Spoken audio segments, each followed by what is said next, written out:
Other than just saying, well, Allah gives life and then we die. The plant grows and then the plant dies. Great, now what? But actually, if you dig a little deeper and you contemplate especially the end of this ayah, وَكَانَ اللَّهُ عَلَى كُلِّ شَيْءٍ مُقْتَدِرًا. Allah has been in complete control over all things. And the word for Allah's control, you find 3 different words in the Quran. You find qadir, you find qadir, and here you find actually silatul mubalagha in a sense from iqtadar. It's muqtadir, muqtadir. And actually the way to translate that is actively in control. Allah is actively in control and overwhelmingly in control over all things. That's what Allah says at the end. Now let's go back. In this life, the first thing Allah wanted me to think about is the fact that He sends water from the sky that mixes with the soil. So there's something happening with the sky and there's something happening with the earth. Every fruit that you eat, every piece of meat that you and I eat, every bit of vegetation that you and I see is a result of water that came from the sky. You know what else comes from the sky? What comes from the sky is always the rizq from Allah, the command from Allah, the guidance from Allah. Everything that Allah gives us that is purposeful comes from the sky. The angels come from the sky with a mission. The angels that are here go up and report to the sky and they come back, from the sky. Laylatul Qadr, the angels are descending. تَنَزَّلُ الْمَلَائِكَ وَالرُّوحُ فِيهَا. Right? So when Allah sends something from the sky, it has a purpose. It comes for a mission. And so what does it do for a believer? What it does for a believer is every leaf inside it is the command of Allah.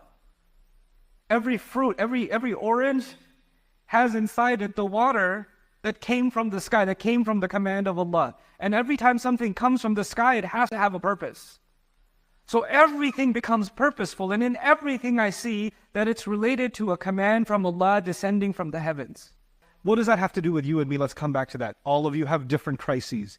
Every one of you has a different drama going on in your life.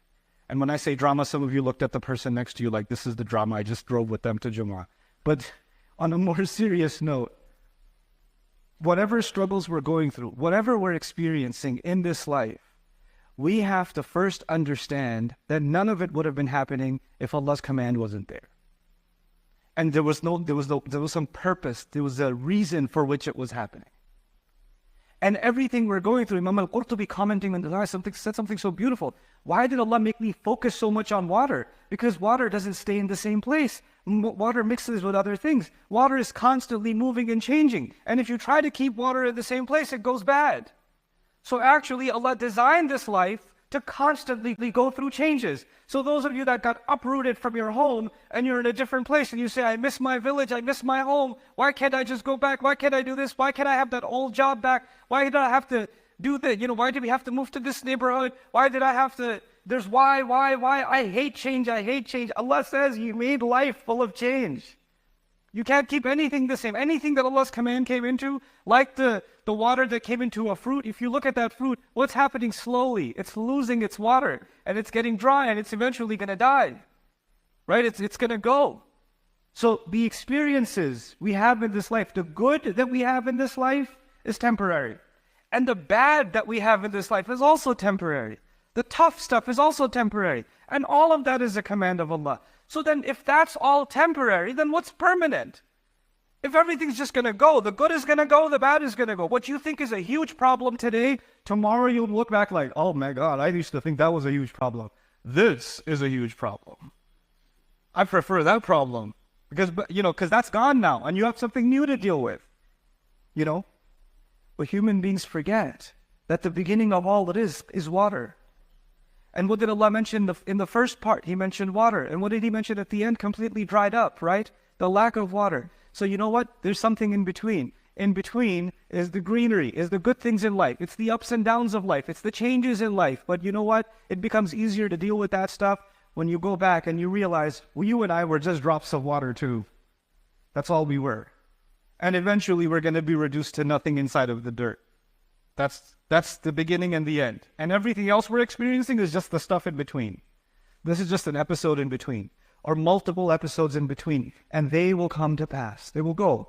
Then what is it that's going to actually last? You would think, yes, you would think as-salihat, al-baqiyat, but he actually says al-baqiyat as-salihat. Good things that you do every day, even the smallest things, those are the things that are actually going to last. So whether we have an easy life or a tough life, it is actually the good. If I can find some way of doing something good every day, something that wasn't about me, it was about someone else, it was for Allah, something, then I have lived a meaningful, purposeful life. And that's what water does. Water doesn't serve itself. Water serves everything else. And so if we have the command of Allah in us, the guidance of Allah in us, we're not just there to serve ourselves and our feelings. We're there to be of service to somebody else.